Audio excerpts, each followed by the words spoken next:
As I study the role descriptions in social change now and consider where I fit in various organizations and movements, I can only look inside myself for the answers. I look to roles I have played in my life in the various ecosystems. As a child, I shared my life. As a child, I shared values with my parents of being a good person, doing for others, giving money, although small, to important causes. Part of being good meant doing what I was told and trying to be the person others expected of me. Primarily, this meant paying close attention to what others expected and quieting my own instincts. As a young adult, I explored various work experiences, expanded my skills, and studied various religions. I added values to include integrity, justice, and service. I began to question if what others expected of me was the right thing. I started to see myself as unique and like a puzzle piece. I needed to be myself. We must all find in ourselves our dharma, why we came here. For me, it meant opening to my deepest, darkest secret, that I was gay. It was like a key. Once I opened that box, the rest of me and the things I had squelched as a kid and beyond became much more accessible. I've talked to many women who never learned to hear that voice until much later in life. As an adult, I learned to start with my values and make sure I spent my time in alignment, so they aren't just nice words, but are actually my life. So when I look for my role in a new ecosystem, be it UUCCI or the current resistance movement, I listen to my heart to get to the genuine in myself. Meditation is an effective way for me to listen. It might be sitting in silence or walking in the woods to clear the noise in my head. I ask myself, what values apply? What sparks me? Not what I admire in others. I'm probably not good at that anyway. What am I able to sustain without burning out? What am I willing to give my time and energy to? What can I commit to? What am I willing to recharge for, to be patient for? What are my gifts and special talents and experiences? When talking about our group's needs, what makes me want to jump up and dig in? What do I have a passion about that gives me energy? I love projects with other people. We have a common goal and hopefully shared values, and those shared values include respect and interest in how we do things, not just the solution and how quickly we can get her done. We welcome ideas and value each other's input. The group process is key. These projects allow me to work collaboratively, which I dearly love, and I've learned the solutions are much more effective than working on my own. Together, we use our combined creative skills and knowledge and experience to solve a problem. I get to use my engineering brain.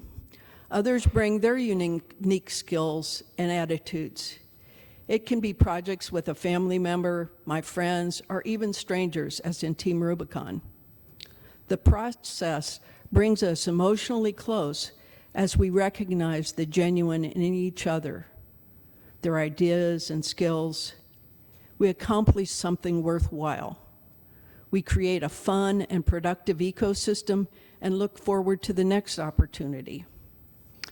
This book will direct you to a role, but you may want to study the others as well to see what else sparks you. We can each fit in our ecosystem in various ways based on the need and the resources available. If you are not deliberately connecting with your genuine and choosing your fit, you might just be a freeloader. Every one of us has a role. We need everyone to be engaged in the fight for justice and celebration of love. We must find our role and plug in. Maybe you've not had a lot of opportunity to discover your strengths. Congratulations, this is your time. The need is great, the possibilities are endless. The genuine in each of us is different. Together, they are magic.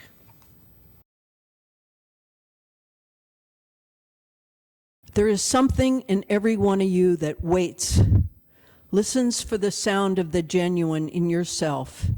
And if you cannot hear it, you will never find whatever it is for which you are searching. And if you hear it and then do not follow it, it was better that you had never been born. You are the only one that has ever lived. Your idiom is the only idiom of its kind in all of existence.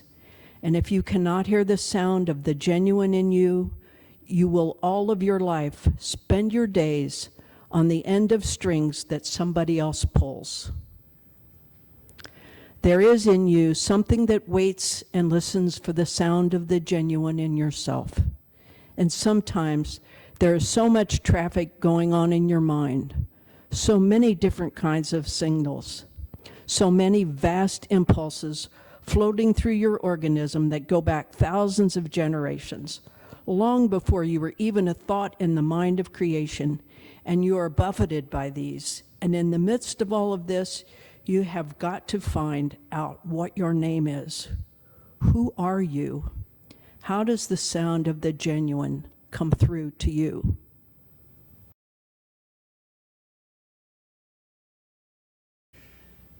Howard Thurman died just about a year after he gave the commencement address at Spelman College in 1980. This is significant as the words he shared in this speech were given near the end of his long life of ministry, scholarship, teaching, and preaching. Thurman was, in every sense of the word, a mystic. He was very clearly a Christian as well, but throughout his life, he was one who aimed to transcend tradition and culture, or should I say, he tried to go beyond any one singular tradition or one primary culture. In that sense, Thurman was, in my mind, a religious pluralist, a multicultural visionary, and a spiritual leader who invited all he encountered to listen for the sound of the genuine within themselves. The excerpt Sondra shared is just a snippet of the unbelievably profound message he brought to the soon-to-be graduates of Spelman College, and you can listen to it in his own voice online if you search for it. If you're not familiar with Spelman College, it is a college in Atlanta, Georgia, founded in 1881 for black women. Nearly a century after its founding, which brought a world of change in that century that followed, for African Americans specifically and the United States collectively, an 80-year-old Howard Thurman found just the right words to launch several hundred young black women into the world. It revolved around this question he poses about what your name is. He asked them, and now each of us, to consider, who are you? How does the sound of the genuine come through to you? These questions feel as important today as they would be on any day, just as they were for those at the threshold of adulthood and graduation in 1980. At UUCCI, we meet at a different threshold. This Sunday, as with every Sunday or on any day that we gather in some combination of us, we are invited again and again, not just to ask who we are at the most genuine level, but we are invited to listen for the answer. Sometimes we can get so good at asking the right questions that we fail to wait for the answers as well.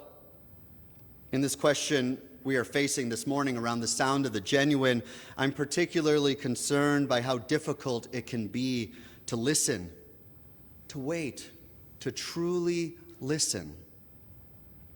At a different part of Thurman's speech, he recounts a profound turning point, a moment in his young adult life when he was a student and living in Rochester, New York.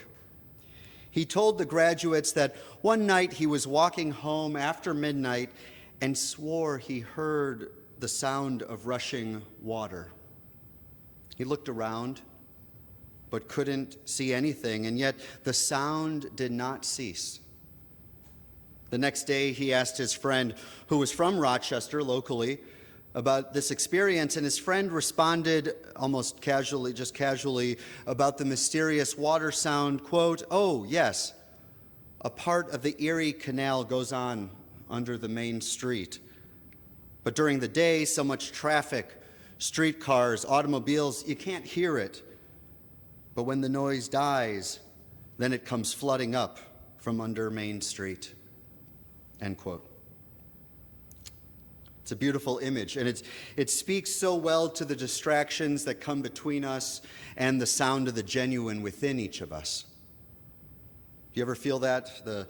There's just too much noise to hear your own breath, your own truth, your own genuine, still small voice deep within you. I almost took the wrong path in life because I wasn't able to hear the genuine within me. See, when I was a child, I found my value in how I made others feel. I saw my worth in making people laugh, in bringing joy to my friends and family, and I was good at it. I was a funny kid, a theater kid, creative, and the life of the party. I never met a stranger, and I always tried to make everyone feel included. But deep down, I had a lot of anxiety. I had a lot of fear, because even though I was making people happy, using humor to lighten the pain many were feeling as teenagers or in the face of life's challenges, I knew that it was a transaction of sorts.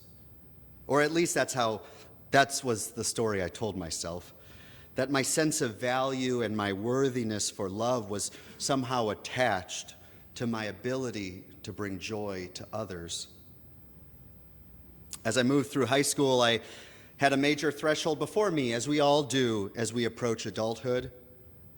For me, my question was around on which path into young adulthood could I best come to be my most authentic self. I didn't know Thurman's language of the sound of the genuine at that time, but I shared a very similar sense of longing to know myself and to present that self to the world with integrity and pride. I took the road less traveled when I chose to go to a school in a city where I knew practically no one. I took the right path when I attended a college in a city where I could find myself. Ironically, this was in the heart of Chicago, one of the biggest cities in the United States, and in a school with 25,000 students. That's quite a few, yet somehow it was in all that noise and all that distraction that I began to hear the sound of the genuine in me. And when I heard it, I was at first scared because I was coming face to face with myself, and what I experienced was not a class clown or an actor or the youngest child who struggles with his weight or having ADHD. No, I saw my true self, my own idiom. I heard my own name, and it was my voice that I heard calling out to me. And while it took time and courage to listen to it and to listen to it consistently, I came to embrace the sound of the genuine within me. It was the sound of a teacher, a poet, a philosopher. I heard the voice of a visionary and a weaver and an enthusiastic lover of life.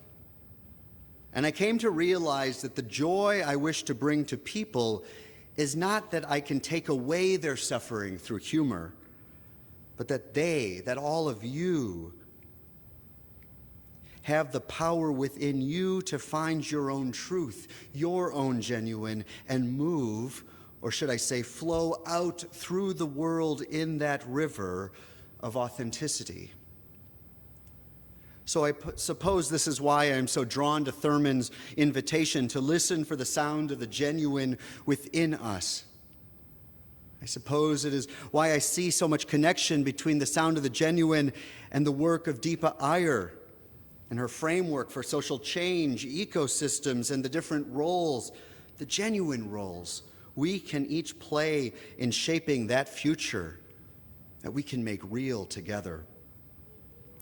I don't want to personally, or see you, as Thurman warned, spend our days on the ends of strings that somebody else pulls. I don't want to live a life that is not my own. I don't want you to be anyone but who you really are at your deepest, most genuine level. And so I ask again, what is your name? Who are you? What is the sound of the genuine saying within you? I don't think we give ourselves enough credit for what we are trying to do here at UUCCI. We are not playing house or playing church. We're not here just to go through the motions or to play the roles of what has to happen to keep the lights on and keep the place looking nice and have the programs and activities go on like they always have gone on. We are here because we believe the world must change, because the status quo, the current state, is not what it needs to be. It is not rooted in the values of love, justice, equity, transformation, pluralism, interdependence, and generosity that we know it needs to be. We are here because we know the world must change, and we want to be a part of the movement that shifts hearts and minds and communities and governments towards more compassion and kindness. So we need to recognize that when we are being asked to listen for the sound of the genuine within ourselves, we are not navel-gazing or being narrow in our view. Rather, we are attempting to practice genuine realization and transformation that is personal, yes, but also relational, congregational, and societal in scope. For none of us are an island. All of us are connected in this interdependent web of life. And as we self-actualize, as we come to not only listen to the sound of the genuine, but then choose to live authentically, we can see a path forward, not just for ourselves, but for the communities like UUCCI that we care about, and for the ever-widening circles of love to which we are connected and bound. Towards the end of this speech, Thurman shares this interdependent worldview and really hammers home why he is seen as a mystic. He reflects on what happens when we listen for the sound of the genuine in community or with another who is listening for it as well. Listen to these words from Thurman. Now, if I hear the sound of the genuine in me and you hear the sound of the genuine in you, it is possible then for me to go down in me and to come up in you, so that when I look at myself through your eyes, having made that pilgrimage, I see in me what you see in me. And the wall that separates and divides will disappear, and we will become one, because the sound of the genuine makes the same music.